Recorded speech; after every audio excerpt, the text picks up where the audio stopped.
Welcome everyone, welcome friends online. We're just about to open the doors. Well, thank you so much everyone for being here. My name is Michelle Sherman and I am the 50th anniversary coordinator for Pax Christi USA's national office. And so on behalf of everyone on Pax Christi USA national office, the staff, and the 50th anniversary working group, we say welcome to our 50th anniversary year celebration and kickoff. I'm going to post our program for the evening into the chat right now, so you are most welcome to follow along. Let's see here, there we are. And we have a wonderful evening tonight planned of both celebration and also time to ground ourselves in the spirituality of nonviolence that is really the heart and soul of our movement. And so we thank you so much for joining us tonight for really, literally, this once in every 50 years experience.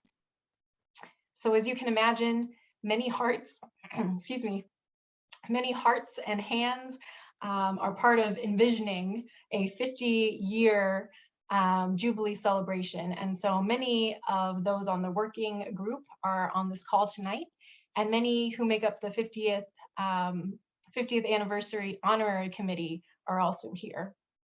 We'll have their names listed at the end of the program and then also on the screen a little bit later. So, so just to know those names are coming, and you might recognize some that come up during our program this night. So I'm so honored to introduce someone who really needs no introduction in this space. She is a founding member, a former national coordinator, a teacher of peace, and now co-chair of the Honorary Committee, Mary Lou Kownacki. Mary Lou, welcome. Thank you, Michelle, and thank you to your entire committee for all the work that you're doing. I'm very honored to be asked to co-chair the 50th anniversary of Pax Christi USA with my good friend, Bishop Tom Gumbleton, who has done more than any person I know to promote the gospel message of peace and nonviolence in the Catholic Church. And tonight, as the Pax Christi USA community gathers to open this special year, I am thinking of two people, Gordon Zahn and Eileen Egan, two faithful lay Catholics who, against all odds, began a movement inside the institutional church in the United States that was revolutionary. These two, in their single-minded, steady, and passionate commitment, brought Pax Christi USA into being. The philosopher Hegel wrote, nothing great in the world has been accomplished without great passion. So in their names, in the names of Eileen and Gordon, I look forward to a year that rekindles the passion of peace in all of us, that stirs our souls to imagine, risk, and bring to reality a world rid of injustice and war. So happy anniversary, Pax Christi.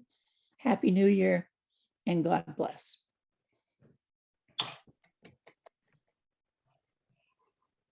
Thank you so Hello, much. everyone. My name is Charlene Howard, and I am the national chair for Pax Christi.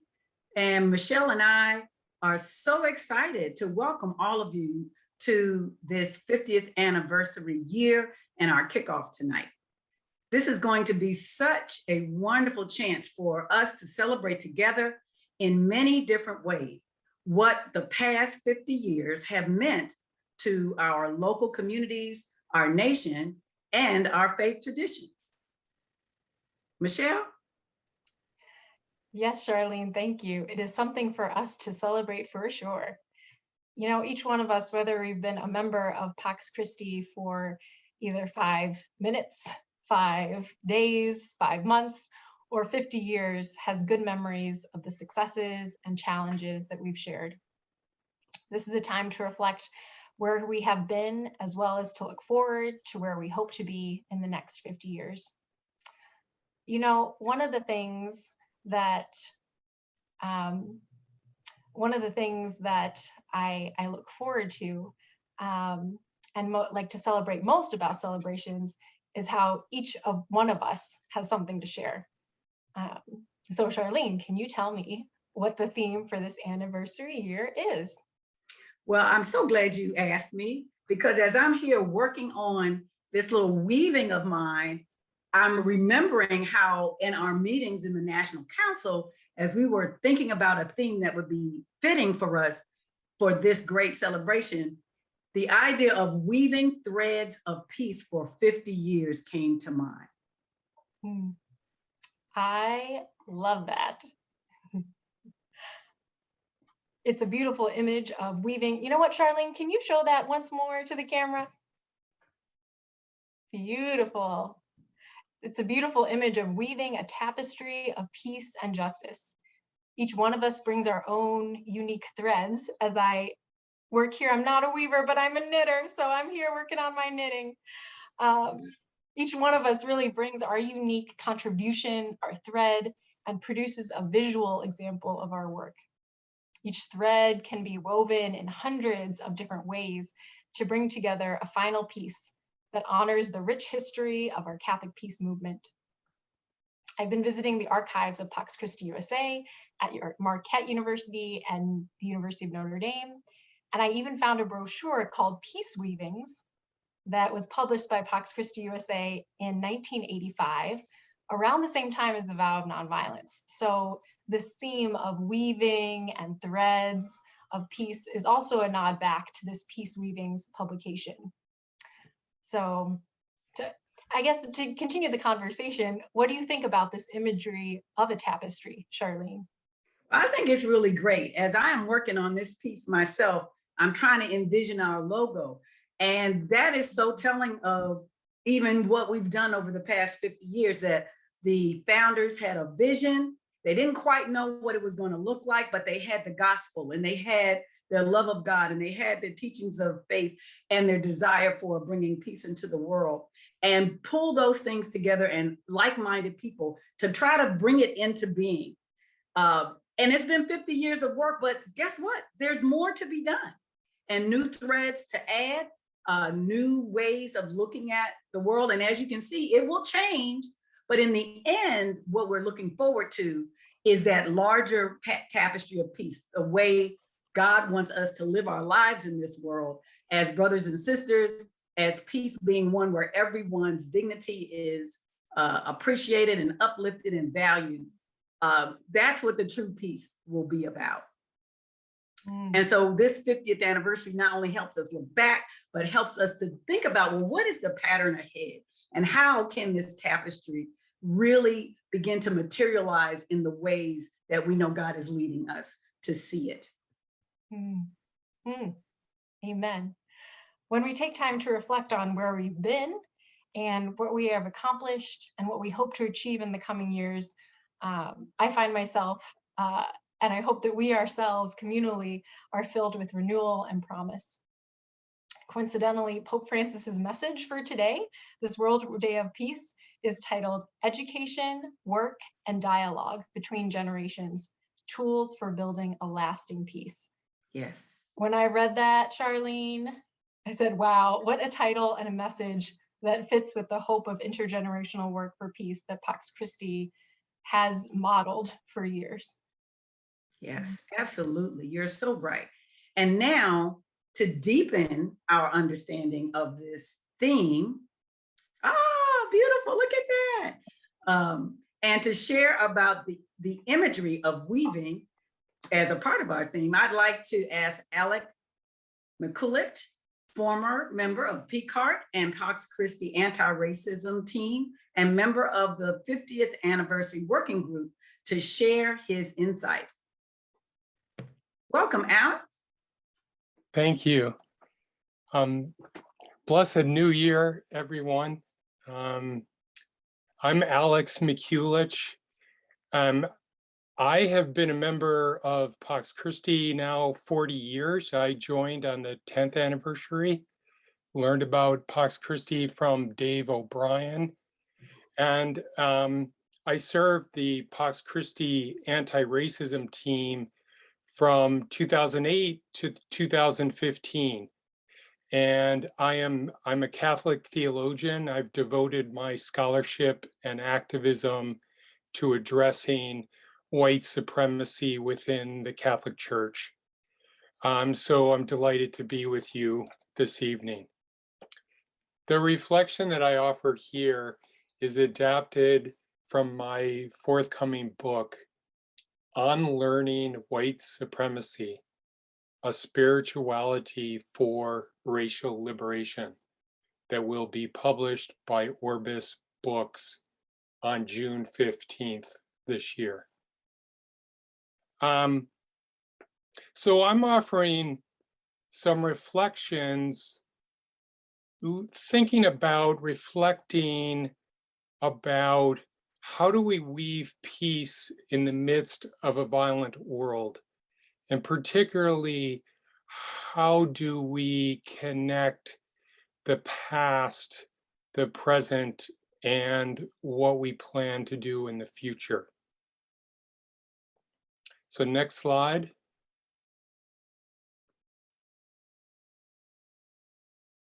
So our website today, it reads, the Brothers and Sisters All Anti-Racism Initiative began in 1999. Pax Christi is in a stage of evaluation and strategizing for next steps in the long journey toward becoming an authentically anti-racist organization. And so, Brian Massengale addressed the national meeting in 2013, and he said, if Pax Christi is to be relevant and in the frontier as a Catholic peacemaking movement with justice, then it has to become more intersectional in both theory and practice. And then he describes what that means a little more this past year when he received the Pax Christi Teacher of Peace Award. He said, the greatest threat to peace is white nationalism. The crises that face us, militarism, racism, ecology, and poverty are interlocking, overlapping, and compounded. Genuine peace, the goal, dream, and passion of Pax Christi, is impossible without a cultural evolution so profound and far-reaching, it is almost impossible to envision, and it is indeed terrifying to envision. One of the ways that the 50th Anniversary Committee is taking up Father Brian Massengale's challenge for us to become more intersectional concerns how we reflect upon weaving peace in a violent world. To do that, we're taking up the education scholar Diane Goodman's Tapestry model of intersectionality as a way of doing this. The Tapestry model explores the ways that diverse social identities and experiences of domination and subordination interweave and interplay. Goodman continues to explain that, quote, just as tapestries are woven on the structure of a loom, which shapes what gets created, social identities and lived experiences are also shaped by and embedded in larger social structures. Pax Christi is providing Goodman's description of the tapestry model to you and encourages local and regional groups to utilize her essay as a way to reflect upon weaving peace in a violent world. So this is an image of the memorial to the door of no return that is in Benin. And it was at in this particular place that over 1 million Africans departed from this shore into slavery. So this is, we want to reflect on the door of no return as a way of crossing over to take sides. Next. So I'm quoting from the Canadian poet Diane Brand and her book, A Map to the Door of No Return, Notes to Belonging. And this past year was the 20th anniversary of that great book. And I quote Diane Brand. What interests me primarily is probing the door of no return as consciousness. The door cast a haunting spell on personal and collective consciousness in the diaspora. Black experience in any modern city or town in the Americas is a haunting. One enters a room and history follows.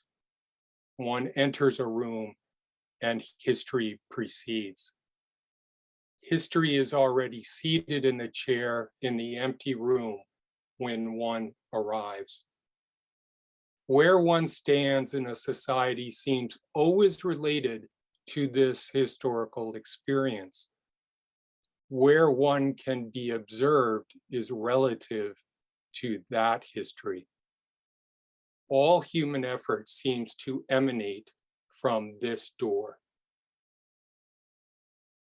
Father Massengale invites us to reflect upon hope in the context of Carmelite dark night spirituality from Saints Teresa of Avila and John of the Cross.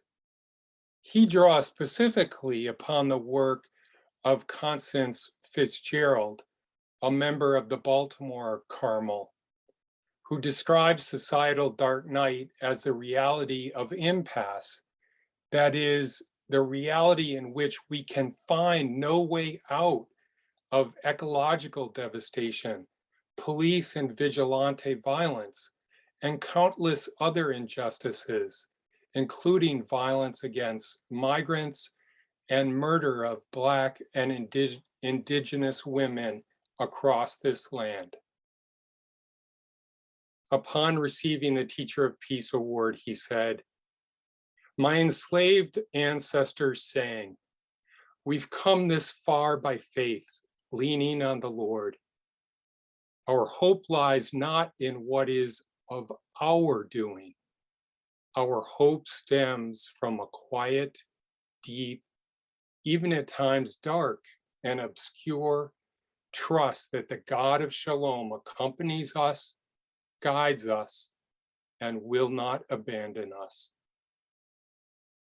Returning to Diane Goodman's Tapestry model, she explains that one way the image of a tapestry can be used is to reflect on how the public expressions of people's identities and experiences may be different from their personal or private ones.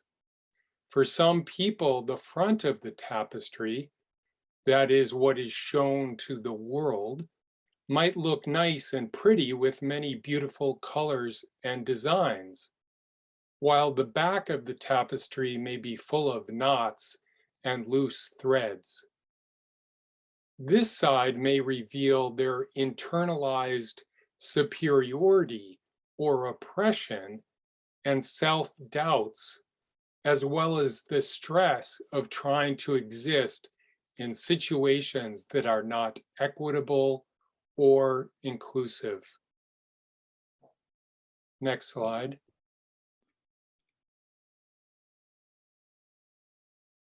So as Pax Christi celebrates its 50th anniversary, we invite all members to take up Father Brian Massengale's call to practice intersectionality and reflect on past failures and successes, weaving peace, as well as reimagining ways we weave threads of love, justice, and nonviolence into a broken and divided world. And we recall our own mission in being guided by a spirituality of nonviolence, with the threads of nonviolence and anti-racism through prayer, study, and action, in hope which stems from a quiet, deep, even at times dark and obscure, trust that the God of Shalom accompanies us, guides us, and will not abandon us. Thank you so much, Alex. Just to highlight what you had said on that last slide, how do we as Pax Christi USA weave peace in the midst of a violent world? Key here is guided by the spirituality of nonviolence, with the thread of anti-racism and intersectionality through prayer, study, and action, with the hope in God that Father Brian Massengale spoke of during his peace address. So now to guide us through a contemplative practice of Lectio Divina is Sister Diane and Beatrice Wadikar and Ryan DeCorpo. So Sister Diane, I'm going to put up your PowerPoint and hand it over to you.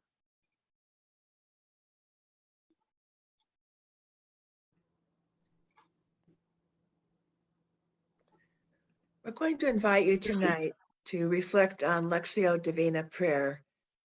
Lectio Divina is a prayer form that allows us to reflect very reflectively and prayerfully on the reading of nonviolence. So we will do this 3 times. In between each of the readings, there'll be an opportunity to reflect on what you've heard. So what we'd like to do is to, first of all, let you know that this vow of nonviolence has been in existence since 1985. And it was co-authored by founding member Eileen Egan and Pax Christi USA Ambassador of Peace, John Deere. And you heard Mary Lou earlier, but she was our editor. So Mary Lou Kownacki published and helped publish this Vow of Nonviolence, which has been taken over these many years. So now we'd like you to join us. We're going to invite you to enter into this space prayerfully.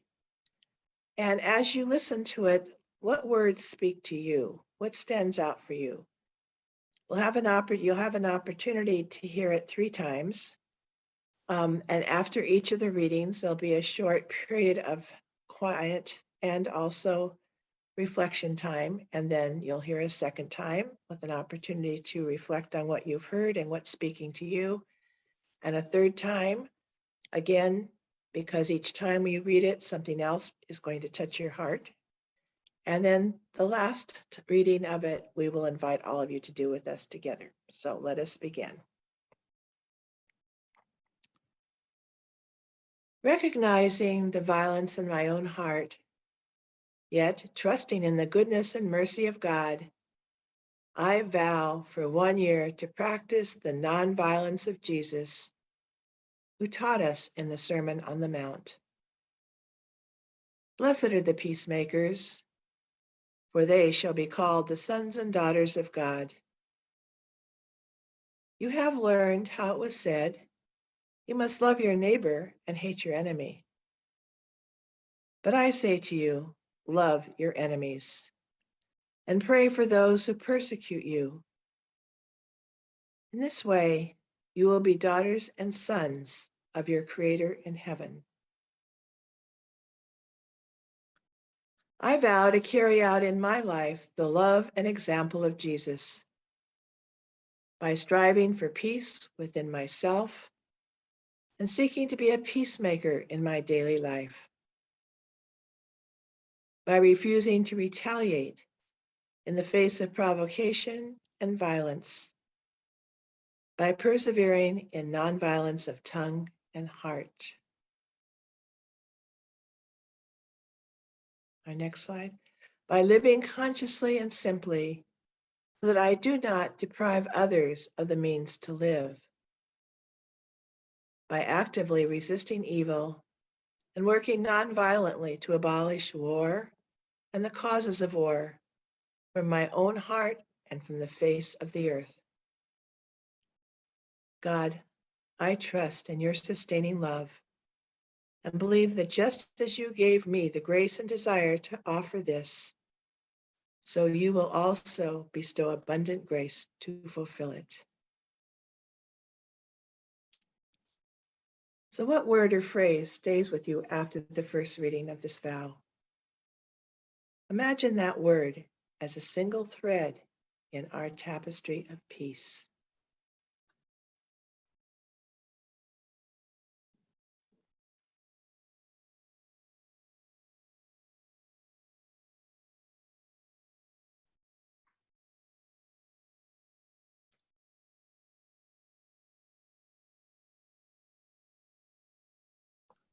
Recognizing the violence in my own heart, yet trusting in the goodness and mercy of God, I vow for 1 year to practice the nonviolence of Jesus, who taught us in the Sermon on the Mount.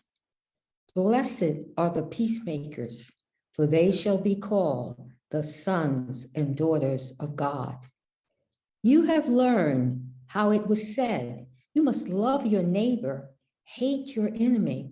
But I say to you, love your enemies, pray for those who persecute you. In this way, you will be daughters and sons of your Creator in heaven.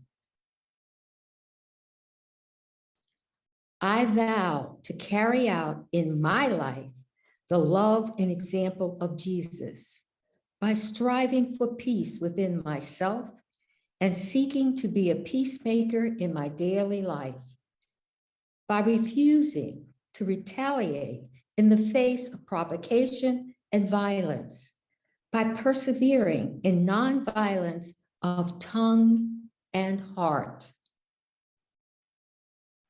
by living conscientiously and simply so that I do not deprive others of the means to live, by actively resisting evil and working nonviolently to abolish war and the cause of war from my own heart and from the face of the earth. God, I trust in your sustaining love and believe that just as you gave me the grace and desire to offer this, so you will also bestow abundant grace to fulfill it. What word or phrase captures your attention after the second reading of the vow? Imagine that phrase as another single thread in our tapestry of peace.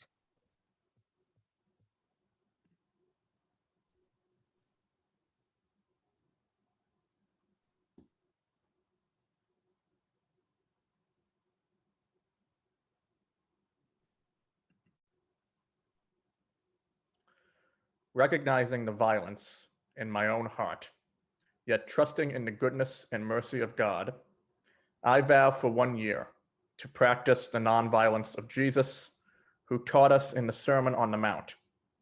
Blessed are the peacemakers, for they shall be called the sons and daughters of God. You have learned how it was said, you must love your neighbor and hate your enemy. But I say to you, love your enemies and pray for those who persecute you. In this way, you will be the daughters and sons of your Creator in heaven. I vow to carry out in my life the love and example of Jesus by striving for peace within myself and seeking to be a peacemaker in my daily life, by refusing to retaliate in the face of provocation and violence, by persevering in nonviolence of tongue and heart, by living conscientiously and simply so that I do not deprive others of the means to live, by actively resisting evil and working nonviolently to abolish war and the causes of war from my own heart and from the face of the earth. God, I trust in your sustaining love and believe that just as you gave me the grace and desire to offer this, so you will also bestow abundant grace to fulfill it. What word or phrase captured your attention at the third reading of the vow? Invite God to be with you as you add your thread of prayer and action to our communal tapestry.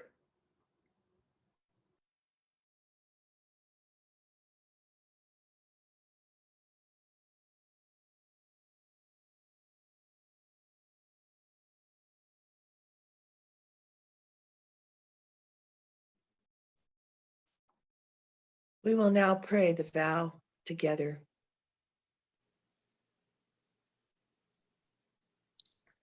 Recognizing the value violence in my own heart, yet trusting in the goodness and mercy of God, I vow for 1 year to practice the nonviolence of Jesus, who taught us in the Sermon of the Mount.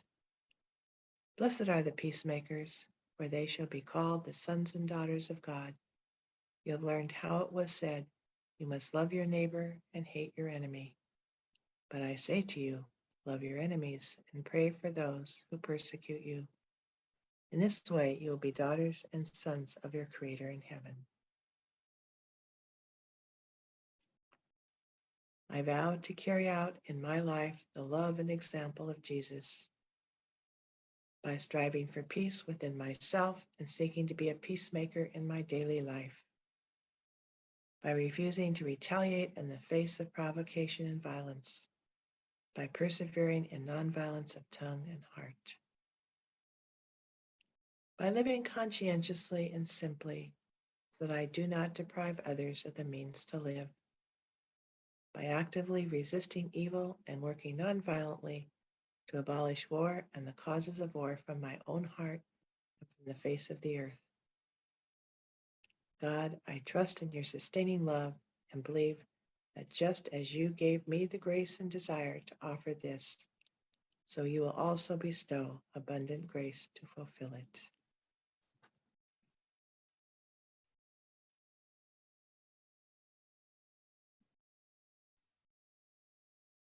Amen.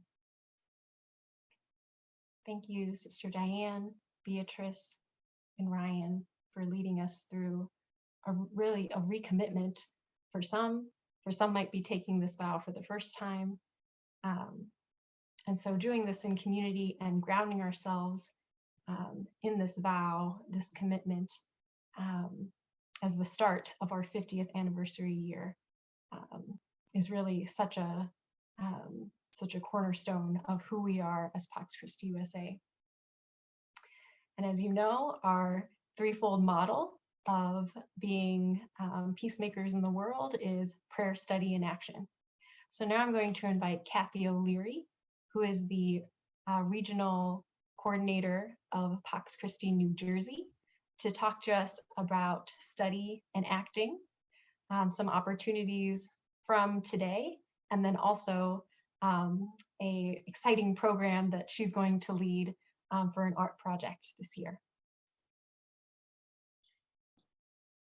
Thank you very much, Michelle, for the introduction, and I'm very excited about all the activities that we have planned for and have yet to plan still for the 50th anniversary year. And I'd like to introduce tonight the study and the action, or a couple of opportunities for action. To begin with, the study.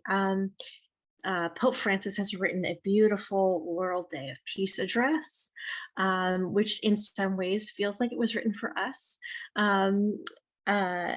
So we would invite you to read that address, to meditate on it, and to consider it in terms of our 50th anniversary year and our theme of weaving threads of peace for 50 years, and consider what that means to you and how that impacts and molds, shapes the work that you're doing in your regions, and with your neighbors and your fellow parishioners. And in terms of an action, a first action that you could take, that we ask that you consider, would be the vow that you've just taken with all of us. If you would print that vow out and print 3 copies, keep 1 copy for yourself so that you can remind yourself of the elements of the vow and what you have committed to for the coming year. To send a copy, 1 copy into Pax Christi USA, to the national office, and the address is in the program from tonight. And to send a 3rd copy, and that would be your choice, whether you'd like to send that to your parish priest or to your bishop or to both, with a brief note about the Pax Christi 50th anniversary year, and that you are taking it as a part of our anniversary celebration. So, and I'd also like to invite you to invite young people to join our Pax Christi Young Adult Caucus. We call it PKAYAC for short, and anyone in their 20s and their 30s is eligible for that particular initiative. And there are 2 in-person. They meet monthly online, and they're planning 2 in-person events: a retreat in June and an event to be attached to the national conference in August. And there will also be an intergenerational accompaniment program, and there will be details forthcoming. So keep your ears and eyes posted for that. And lastly, I'd like to talk to you a little about the art project that we have planned for this year. And as I read through the Pope's message for the World Day of Peace, one particular quote jumped out at me, and it goes like this: "In every age, peace is both a gift from on high and the fruit of a shared commitment. Indeed, we can speak of an architecture of peace to which different institutions of society contribute, and an art of peace that directly involves each one of us." And for anyone who's been involved in peace work for any length of time, you'll know that it is necessary for a movement, in order for it to be successful, vibrant, and self-sustaining, it must create both beauty and express joy. And what we have come up with in our joint conversations is to create something beautiful together that represents the work that we all individually do, yet collectively contributes to creating a more just and peaceful world. So we'll actually be creating a weaving. We'll be asking you over the course of this year to be sending in scraps of fabric that can be woven into a single piece of cloth. And we'll also be asking you to send in petitions for a reimagined world. And these will both be used in our 50th anniversary gathering in August. And it's something that we'll be continuing to work on at the conference. So you can send things in ahead of time, but it'll also be a work in progress during the conference itself. So I'm really excited about that. And we will have more details about the mechanics of how all that will work in the coming month. But I really look forward to working with you on that. So thank you, Michelle. Thank you, Kathy. And we're going to enter into our closing prayer. Thank you all for being here. After our prayer, we'll have a few announcements. And so now I'm going to hand it over to Mary Hannah. She is a proud member of Pax Christi, Michigan, who also had their celebration for the 50th anniversary today.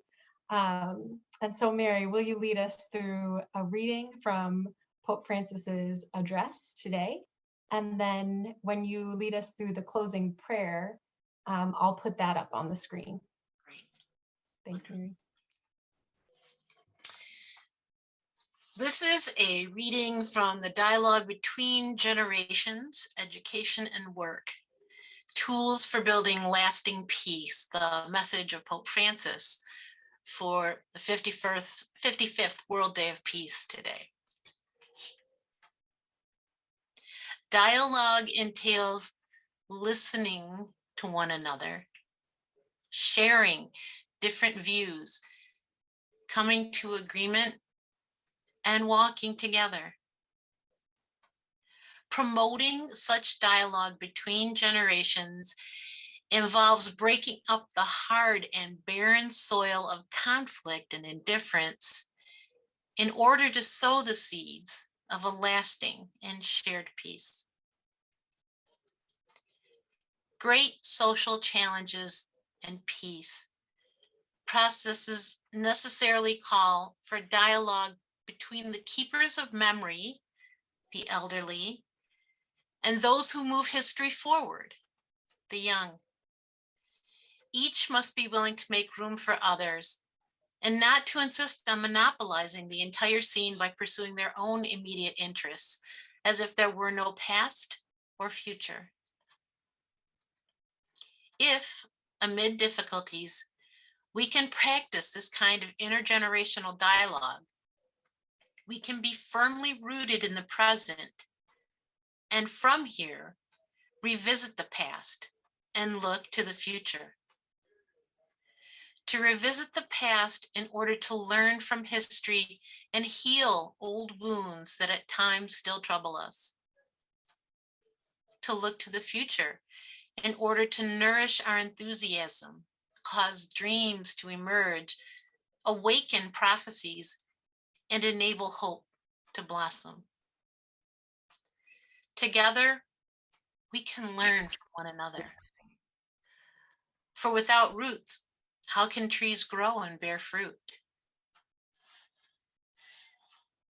As we begin this journey into our 50th anniversary year, take us together, let us pray our closing prayer, which is in the program and is now on the screen.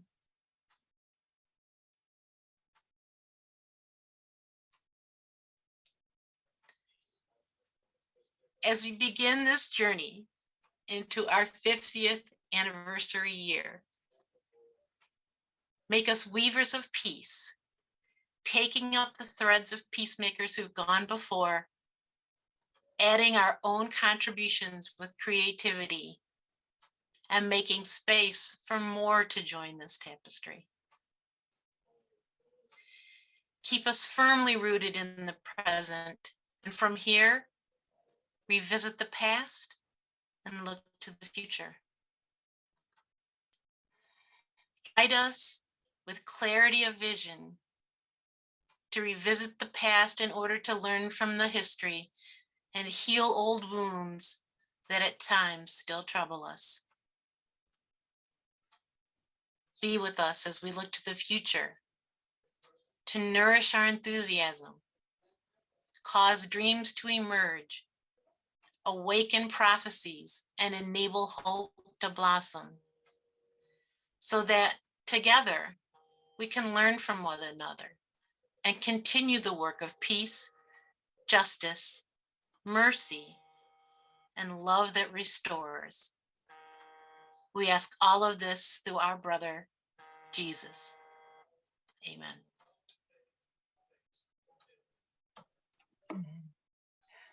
Thank you so much, Mary. And thank you all for being here. We have a few announcements before we go. And first of all, we have, I was trying to see, I know we had at least 144 people on this call at one point. Now we're down to 142. Before anybody else leaves, I'm wondering if we might have a group photo.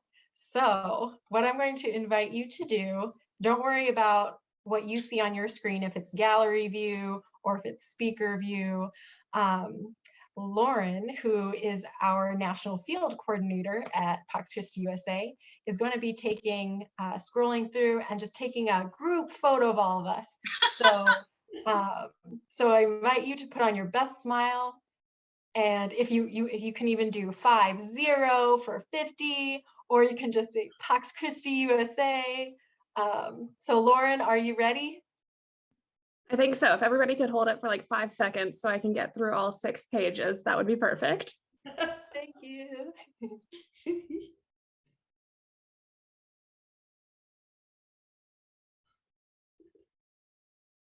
What's helpful is if you say Pax Christi, it ends with an E sound, which means smiling. 1 second.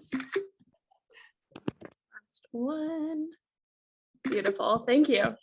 Woo, thank you, Lauren. Well, looks like we lost a couple of people, but announcements are also in the program. We'll be emailing within the next couple of weeks with a list of exciting 50th anniversary programs and initiatives and all sorts of ways to get involved both at the national level and the local level. Some of those are highlighting 50 local peacemakers and 50 moments of peace. One is a call for local video submissions. Jeff Sved, who I saw on the call, is heading up that initiative from the 50th Anniversary Committee.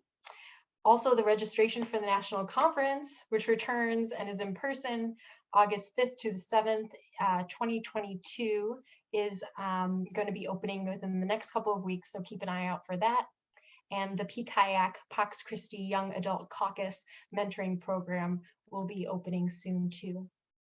And so just to affirm again, the folks on our planning committees, here are the names of everyone who's on the 50th Anniversary Working Group, many of whom shared this evening, and then also our 50th Anniversary Honorary Committee, which is being co-chaired by Bishop Tom Gumbleton and Mary Lou Kownacki, who you saw this evening.